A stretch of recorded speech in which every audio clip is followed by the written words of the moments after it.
We're on to the tight end position, and hey, trying to fill up the weekend. It's Saturday. I'm previewing every single position group of the 49ers roster to help fill this dead period before training camp. We did receivers yesterday, and now we're doing George Kittle and the tight ends, with the operative question for the 49ers being who will join George Kittle in that tight end room, because he's a superstar, and we know that he wants to stay healthier this year. And even if he does stay healthier, the 49ers have to find productivity behind George Kittle, because this is such an important position group in the 49ers offense, given the versatility that Kyle Shanahan demands from his offense. You need those tight ends, the guys who can sell the run block or the guys that can go and sell a pass pattern, because that's what's going to keep opposing defenses off balance. So the big question for the 49ers is, can they find a handful of these guys, at least two?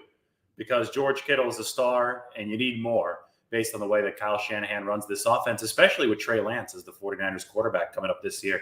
You know, it's going to be a run-heavy attack. You know, they're going to be trying to run a little bit with Trey Lance. Well, nothing can keep the defense back on its heels better than a true run-pass threat. And the tight ends are the spearhead of that run-pass threat because, again, they're a threat to go out on pass patterns, and they're also a threat to block. So let's take a look at the 49ers depth chart at the position, because I think that this is key to understand exactly how they're constructed at tight end. You go right here to the highlights. Kittle, Charlie Werner at the top. I have 4 tight ends making the 49ers 53-man roster. That's my projection. It might only be 3, but typically Kyle Shanahan has liked to take 4. Ross Dwelley, Tyler Kroft, 2 veteran signings this offseason. Obviously, Dwelley is a re-signing. Kroft is a guy who used to play for the Bengals, played for the Jets.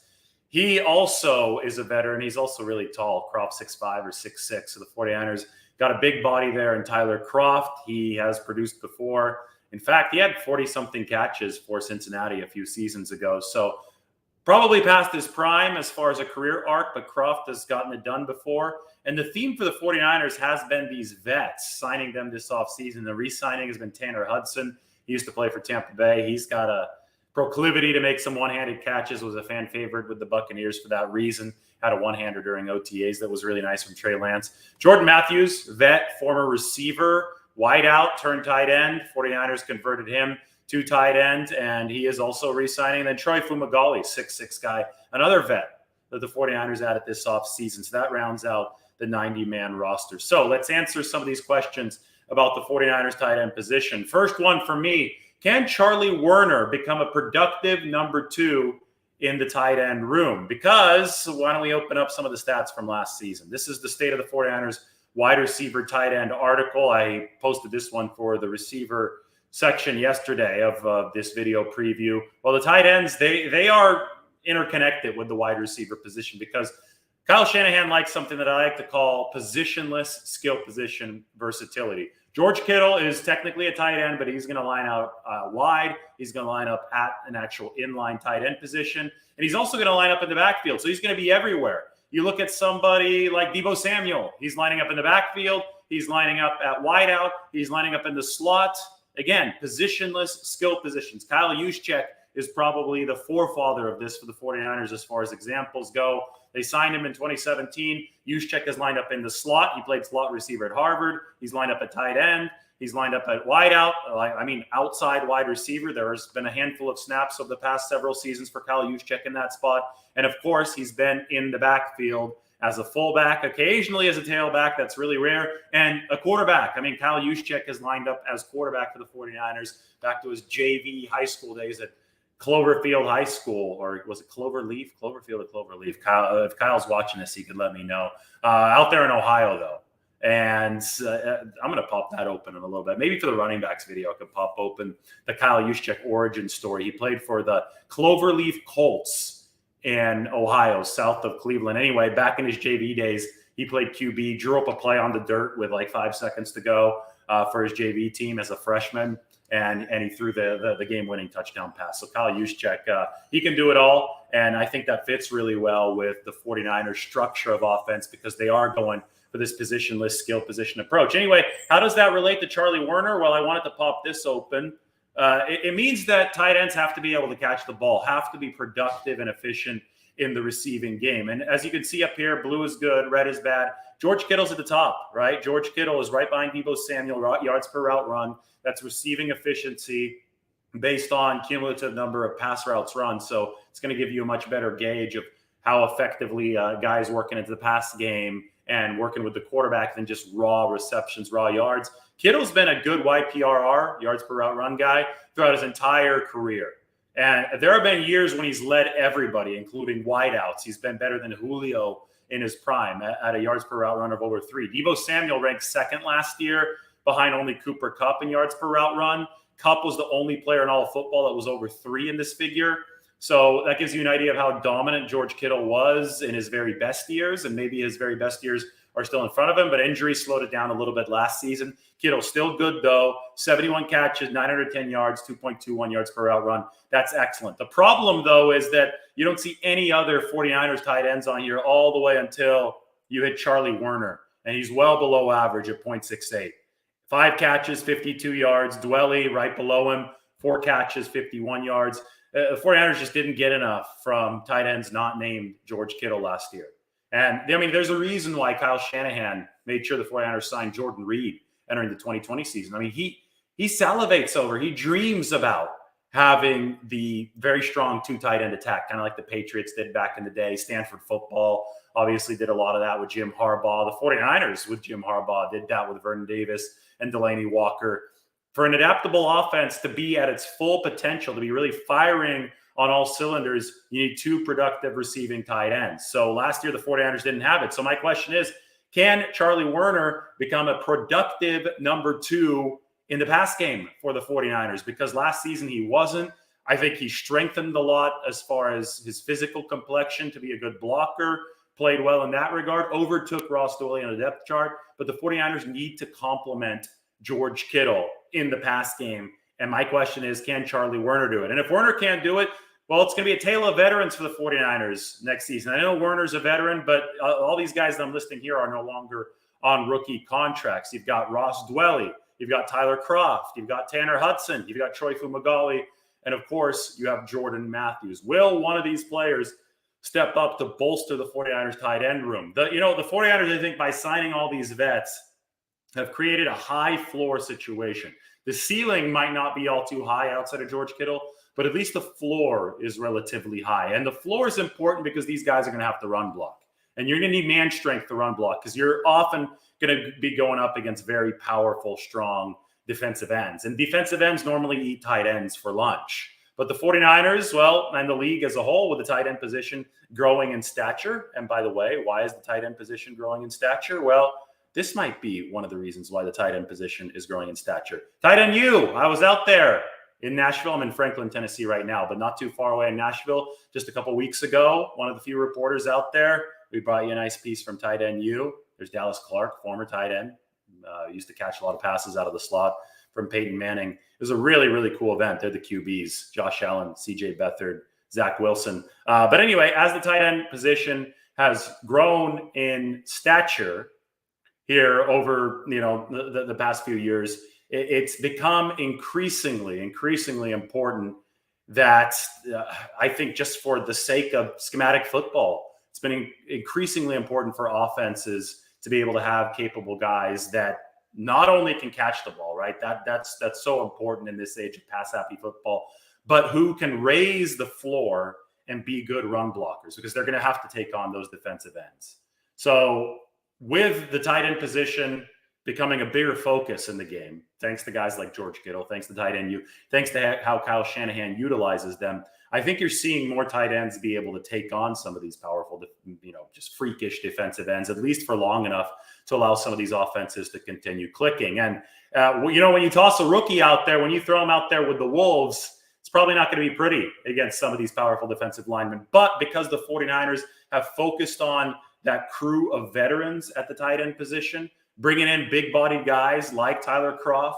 Tanner Hudson's more of a receiver, but Troy Fumagalli, he's big. He's a 6'7" type of tight end. And Jordan Matthews is working on it, right? I mean, run blocking was a struggle for him in practice after he switched over from the receiving position, but he's getting stronger. And, of course, somebody who's totally reworked his body is Ross Dwelly ever since coming out of San Diego as an undrafted free agent. So since you have this core veterans, The 49ers believe that they could raise that floor, make sure these guys aren't getting eaten alive by defensive ends, and then they have to find what is the necessary second component of the tight end game. They have to find receiving production from one of these guys. And I think that somebody like Charlie Warner is going to be the player that's going to have to do it for the 49ers, unless they go out and make an outside signing, make an outside trade. At the moment, though, that's not something that I don't think, is firmly on the radar. They took a flyer on Jordan Reed, but players of Jordan Reed's talent aren't usually available. And if they are, it's because they have injury concerns, just like Jordan Reed did. And then he was hurt for most of the time with the 49ers. Anyway, the big key here, if you're going to look at this from an overarching point of view, is that convincing versatility is everything for Kyle Shanahan. You need to have a tight end who could line up, be at that line of scrimmage, and the defense can't be sure if he's going to run a pass pattern or if he's going to be an effective run blocker. And from there, you unlock everything in this 49ers offense.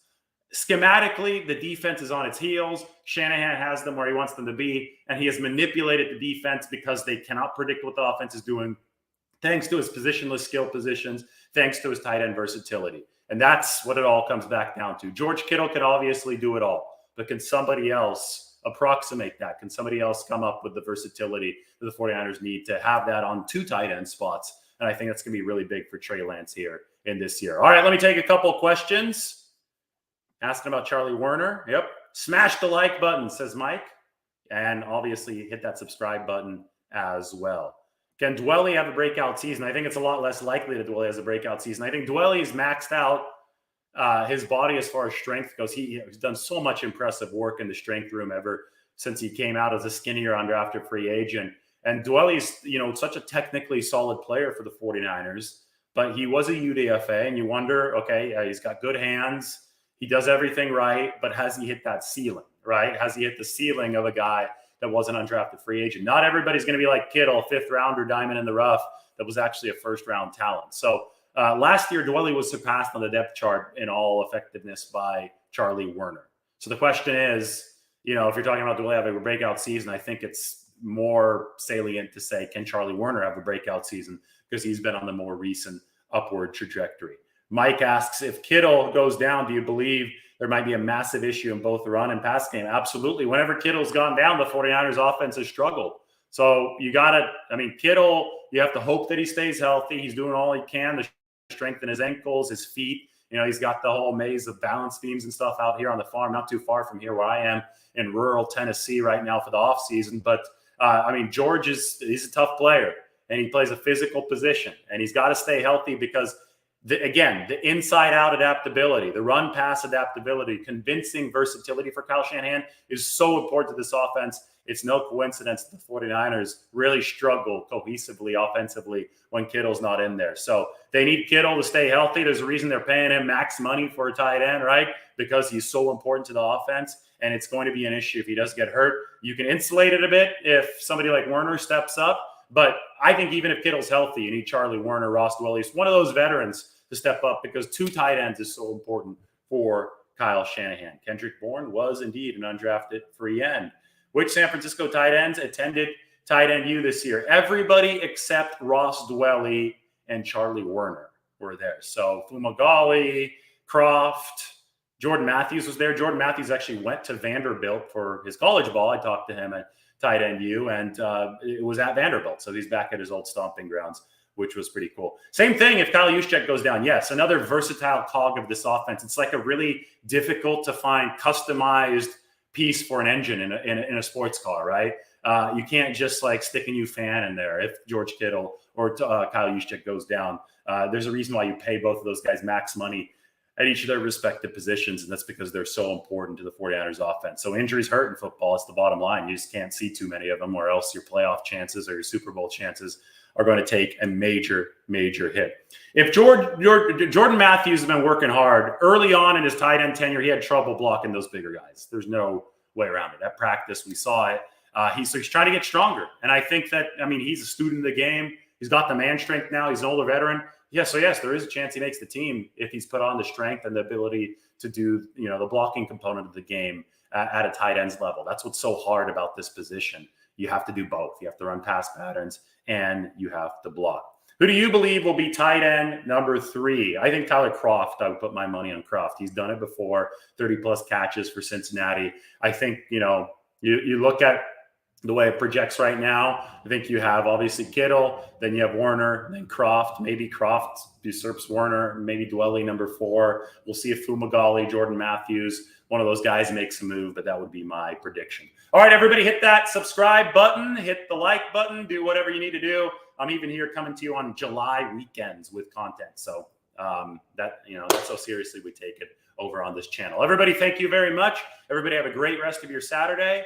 Again, like and subscribe, and talk to you all very soon. Take care.